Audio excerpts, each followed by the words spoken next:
while there is so much action and so many different styles of animation that you'll discover in this film, it is so grounded in its emotion and its characters. And while there are many storylines going on, you never lose sight of the heart in this film. I think I realized the first movie was something special when I saw it for the first time. When it came out and it was doing well, I think we did some numbers we didn't necessarily expect. And after that point, we found our way to the Oscars, so it was nice. I mean, you never know how something's gonna work out, but you know when you have found yourself in a group of people who are so equally passionate about what it is that you're working on as the next person. And this film has a large team behind it. You watch those credits scroll and you realize how many people it takes to make something so special and so incredible. So I think I had moments throughout. I had a lot of pinch me moments. I still feel like I can't believe I get to be a part of something so cool. But I agree though, when I did see it for the first time, I was like, I get it. It all makes sense now. We didn't necessarily get a full script at the beginning of this thing. And then, yeah, I will never forget walking around the Vanity Fair party that year with Shameik. We were like, how do we get our hands on the Oscar? Yes. We slipped a selfie. Yeah. Yeah. It was like, congratulations. Right? We did it. My name is Miles Morales. I'm Brooklyn's one and only Spider-Man. And things are going great. Oh yeah, you were supposed to be here at 5. All right, whatever. Whatever? Wow. Whatever? So are you like a cow or a Dalmatian? I am the Spot. That's not funny. Don't do that.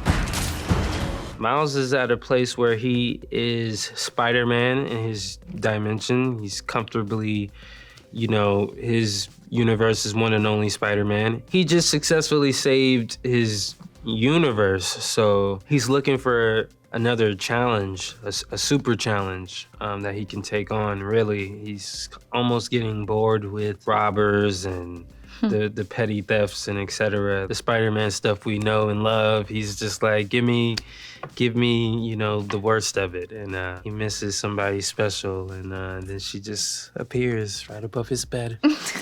She's dealing with a lot of conflict this time around. Her ultimate goal in life and priority and want is to help people. And she is only ever where she is for that reason. There's a lot of really beautiful moments between Gwen and her dad, who is a cop who is trying to hunt down her secret identity. So she's dealing with that, going through that. I think Miles is in a place where he wants to just impress her. He will jump through a portal across dimensions to be with her. And quite frankly, I don't know if I know anybody I'm willing to jump through a portal. To do just that? I'll tell you something, I don't. There's a bond between these two characters that is so special and that we definitely caught in the first film. It's still there and growing. I think one thing that's so special is Gwen sees Miles in all his greatness, and she sees the ability that he has to also do incredible things, and she believes in him and wants to, in any way she can, sort of push him and encourage him to do just that. Miles! Want to get out of here? Oh, Gwen? So wait a minute. There's an elite crew with all the best spider people in it? Who's the new guy? This is unbelievable. This is the lobby.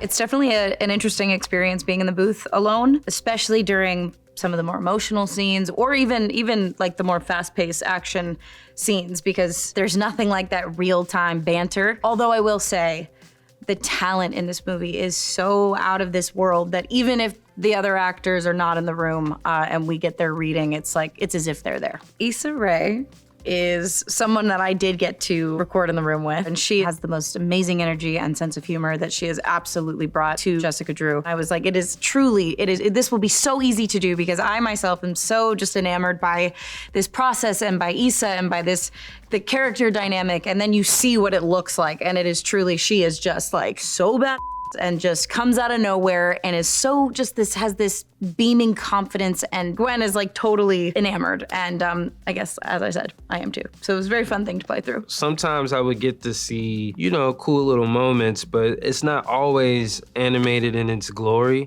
so we see concept art or early versions of it. Although it's very tedious and sometimes frustrating, and I say that even though I know it's like nothing compared to the people that are actually in the room animating it and bringing it to life, I always have this desire that every time I see more, I want to go back and redo it, because while they're matching to our performance, I'm like, their work makes me want to step up my game times a million. And so it's a lot of back and forth, and I'm so grateful for the collaboration and just the creative sort of freedom that we've had in these sessions based on however much or however little we're seeing. We had such a great session in particular too, because we had already done most of the work that we did together on our own, and so we knew exactly what we were doing. It felt really comfortable already, and then we were able to sort of give it another go. I didn't expect how long it takes from point A to point Z, you know? I really, truly didn't. Sometimes we'll do a scene, I feel like